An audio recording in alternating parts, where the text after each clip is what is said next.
दुसऱ्या बाजूने काल परवा मोदी शहा यातले शहा यांनी काल कुठेतरी वक्तव्य केलंय की शरद पवार आणि उद्धव ठाकरेंना अटकाव करण्यासाठी आपण ताकदीनं काम केलं पाहिजे। पूर्वी अहमद शाह अब्दाली अफगाणिस्तानाहून आला होता तिकडं आणि त्याने पानिपतची लढाई केली। काय झालं हे मी तुम्हाला सांगत नाही, पानिपतची लढाई आम्हाला सगळ्यांना माहिती आहे। आता त्याच अफगाणिस्तानातून या अमित शहा साहेबांनी कांदा आणला, कांदा तो पंजाबमध्ये जिथं पानिपतची लढाई झाली त्याच्या जवळपास कांद्याची पहिली आवक झाली आणि कांद्याचे दर आता कोसळायला लागले।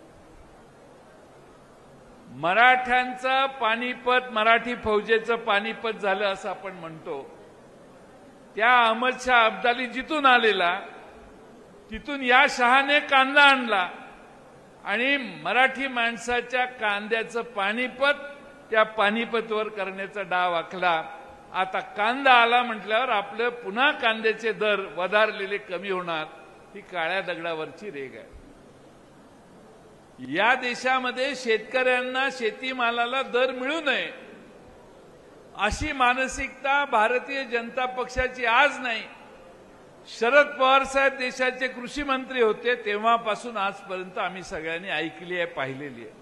भारतीय जनता पक्षाने जसा नाशिककरांच्या कांद्याच्या शेतकऱ्याच्या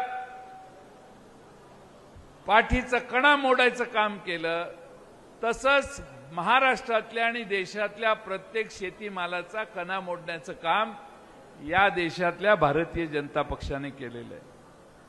आणि म्हणून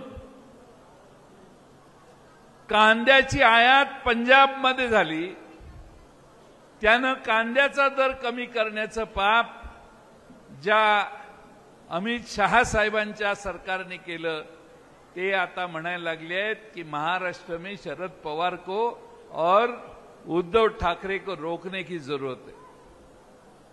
आता आढावा घ्यायला लागले।